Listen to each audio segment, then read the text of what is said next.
Perkenalkan, nama saya Wilu Tomo. Pada kesempatan kali ini saya akan membahas kualitas makanan.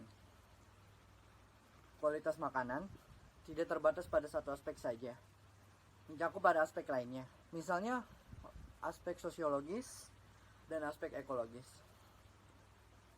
Pada bagian ini, kualitas makanan dibagikan menjadi 4 menurut para ahli. Yang pertama itu menurut Korber Manlilismen pada tahun 1944, yaitu kualitas makanan tidak hanya ditentukan oleh jumlah zat yang dikandungannya, tetapi tergantung pada banyak fitur dan karakteristik yang berbeda. Selanjutnya, menurut Murphy, kualitas makanan didefinisikan sebagai sebuah konsep kualitas yang dapat memberikan wawasan tentang bagaimana mempertahankan kualitas produk dan bagaimana pelanggan melihat produk disajikan. Selanjutnya, menurut Kotler pada tahun 2003, mendefinisikan kualitas makanan sebagai kemampuan suatu barang untuk memberikan hasil atau kinerja yang sesuai atau melebihi dari apa yang diinginkan pelanggan. Dan yang terakhir, menurut Knight Koschevar pada tahun 2000, yaitu tingkat konsistensi kualitas menu yang dicapai dengan penerapan standar untuk produk dan kemudian mengecek poin-poin yang harus dikontrol untuk melihat kualitas yang ingin dicapai. Poin-poin tersebut meliputi resep, pengukuran yang benar, persiapan, temperatur, peralatan, kondisi produk selama persiapan, kebersihan, porsi, dan faktor lainnya. Selanjutnya di sini ada aspek terkait kualitas makanan. Aspek terkait kualitas makanan dibagi menjadi 7. Yang pertama itu nilai kesesuaian, yang kedua nilai kenikmatan. Nilai kenikmatan itu nilai sensorik yang sangat penting dari sudut pandang konsumen. Yang selanjutnya ada nilai psikologis, nilai kesehatan. Nilai kesehatan itu tergantung pada komponen berikut. Yang pertama itu bahan yang menyehatkan, bahan penting, energi, zat asing dan polutan, kuman patologis, kecerdasan dan budidaya. Selanjutnya ada nilai sosial budaya. Nilai sosial budaya itu jenis makanan tertentu merupakan simbol prestis, misalnya makanan laut kaviar, buah-buahan eksotis. Beberapa makanan khas negara tertentu tergantung pada kondisi iklim yang sesuai dengan tujuan agama. Selanjutnya ada nilai ekologis. Nilai ekologis ini tergantung pada bahan makanan yang memberikan pengaruh terhadap lingkungannya. Misalnya penggunaan pestisida dan pupuk sintetis, pencemaran air tanah karena ternak hewan secara massal, pengurangan energi dan bahan baku selama produksi dan pengemasan, energi yang digunakan untuk transportasi, polusi oleh produksi dan pembuangan bahan makanan dan pengemasan. Selanjutnya ada nilai ekonomi. Nilai ekonomi tergantung pada tiga aspek, yaitu produsen, pengolah, dan pedagang. Selanjutnya ada nilai politik. Nilai politik ini yang termasuk di dalam impor dan ekspor. Misalnya impor pakan dari negara dunia, ketiga untuk produksi daging di negara-negara industri. Contohnya perdagangan yang adil, subvensi, stabilitas harga, dan proyek bantuan internasional. Pada pembelajaran sebelumnya, kita sudah mempelajari tentang aspek nilai pada kualitas makanan. Maka dari itu, kita harus membahas tentang faktor-faktor yang mempengaruhi kualitas makanan. Sebelum itu, kita harus mengetahui tentang peran penting dari kualitas makanan. Peran penting kualitas makanan adalah metode budidaya, penyimpanan, dan pemrosesan lebih lanjut. Perbedaan kualitas makanan ini bergantung pada apakah menggunakan pestisida atau pupuk pada saat budidaya. Tidak kalah pentingnya nih, kita harus mengetahui terlebih dahulu apakah hewan tersebut dipelihara dengan makanan yang mengandung obat atau tidak. Pada produk biologis ini berbeda dengan produk konvensional dalam cara produksinya. Pada bidang pertanian, tidak ada pupuk sintesis kimiawi yang digunakan, serta penggunaan pestisida untuk pertanian ini pun dilarang. Akibat dari hal tersebut, produk hampir semuanya bebas dari residu pestisida.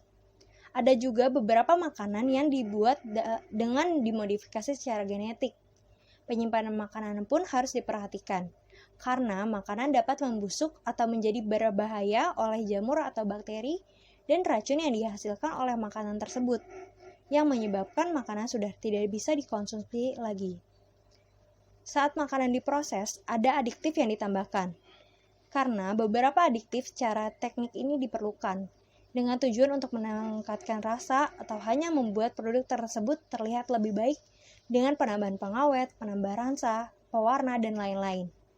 Tren ke arah kelayakan makanan menciptakan permintaan yang tinggi akan makanan olahan. Meskipun zat yang digunakan tersebut telah diuji, efek samping dan reaksi alergi cukup umum. Cara produksi pangan, budidaya atau pemeliharaan ternak.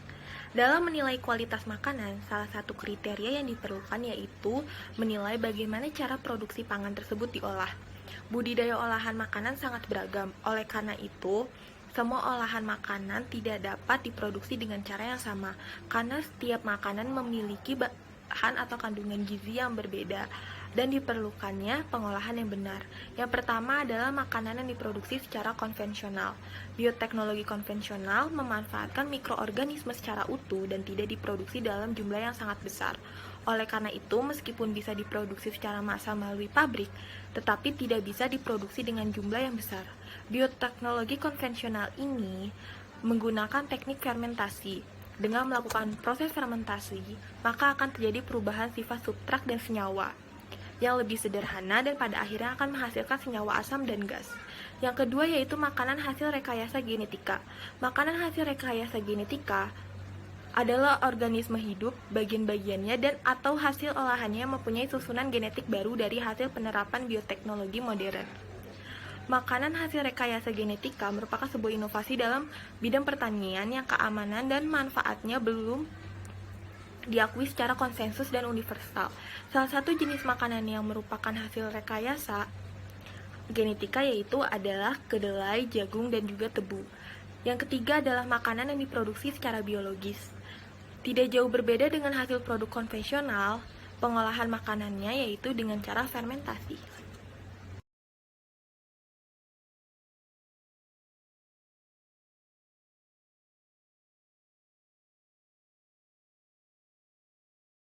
Derajat dan metode pemrosesan. Salah satu olahan yang memerlukan metode pemrosesan yang benar yaitu susu pasteurisasi. Susu pasteurisasi adalah susu mentah yang dipanaskan dengan suhu dan waktu yang telah ditentukan. Susu mentah tersebut baik dari sapi, kambing, domba maupun hewan yang susunya dapat kita konsumsi. Susu yang dipanaskan berfungsi untuk membunuh bakteri atau mikroorganisme sejenis patogen seperti Campylobacter E. coli 0157H7, Salmonella, Listeria, dan bakteri lainnya. Seperti yang kita ketahui, susu yang baru diperah tentunya telah terkontaminasi baik dari tangan pemerah, alat pemerah, suhu, atau bahkan dari udara. Oleh karena itu, pemrosesan yang dilakukan yaitu guna untuk membunuh bakteri-bakteri yang ada, serta untuk membuat susu tersebut aman untuk dikonsumsi.